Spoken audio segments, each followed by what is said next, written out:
Come on in, welcome to my home. Today we are making a recipe from King Arthur Baking Company. Yeah, these are the English muffins. They are so good, but let's get back into this.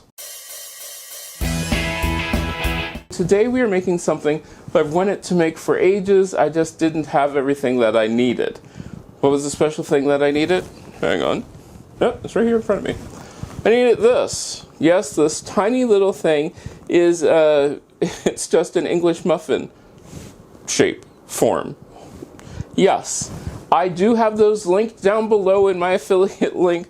You can get those, or you can use like a washed out, cleaned out tuna fish can, something which is about this size. All of these ingredients and everything are listed down below.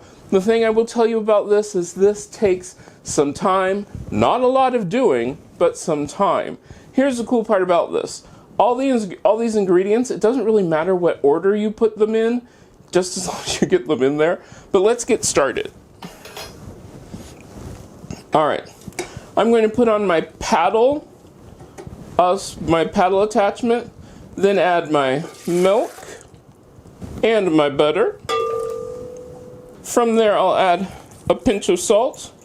Let's do 2 pinches just in case. Then we are going to add our sugar. I'm going to get this going right now. All of my ingredients are about lukewarm. I'm going to add my egg. Now, this is potato flakes, as in instant mashed potatoes. We're going to add those. Dropping this down to low, I'm going to slowly add in my flour.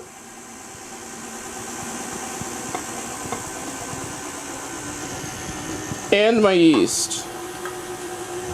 Now here comes the fun part. We're going to literally let this go for about a minute first.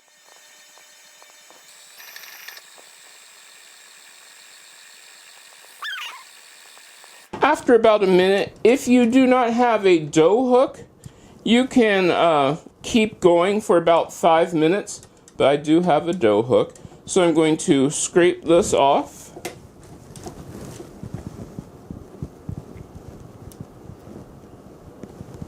And yes, this is a very sticky, very shaggy dough.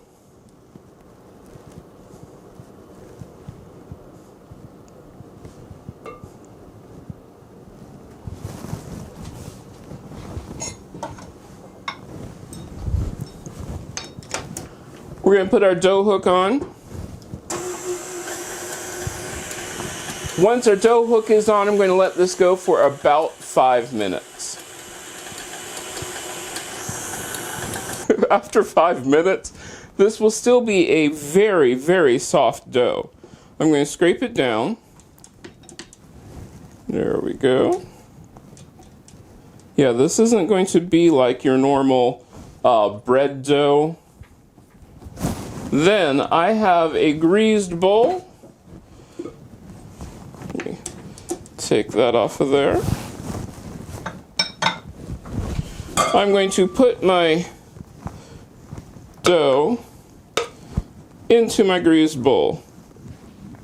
Then I'm going to cover this and put this in a dry, warm location for about 90 minutes or until it doubles in size. Okay, our bread has risen. That's great. Now we're going to go over to the stovetop. On the stovetop, I'm going to take a frying pan, set it on very low heat, and then sprinkle on cornmeal. Now you can use semolina flour. I don't have any right now, so I'm going to use the cornmeal. Then I'm going to form it into circles, discs that are about the shape or about the size of this English muffin ring. Like I said, you can use tuna fish can rings that have been cleaned out thoroughly and washed, but make sure to grease the inside of this. You'll put it on there. We're going to do a test one first. You'll cook it for about 7 minutes on one side. Remove the ring, make sure the shape stays, flip it over, and you'll see. It'll be really fun.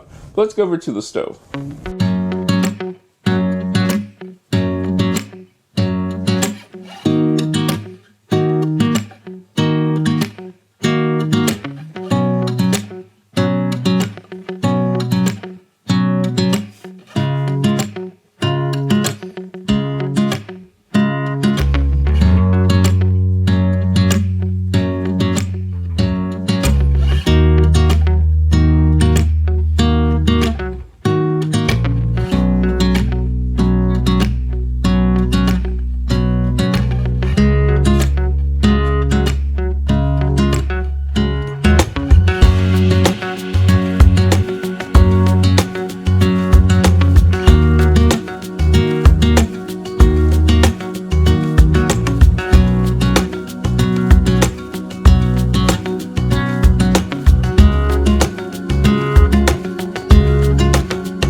Okay, one power outage later, and I'm back.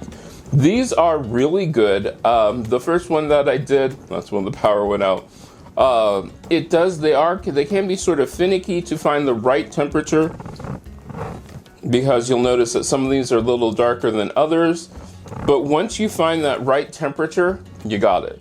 Then you just fry it. I had a non-stick pan, and it is a slow process. They cook at a much lower temperature than what you think they will, and they do cook for about 17 minutes per side.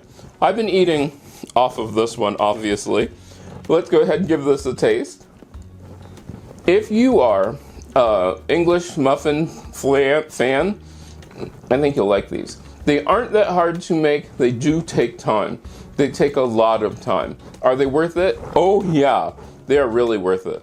Well, if you make these, let me know. You can get a hold of me on most social media at CM Coleman Home, and I hope I get to see you again next time.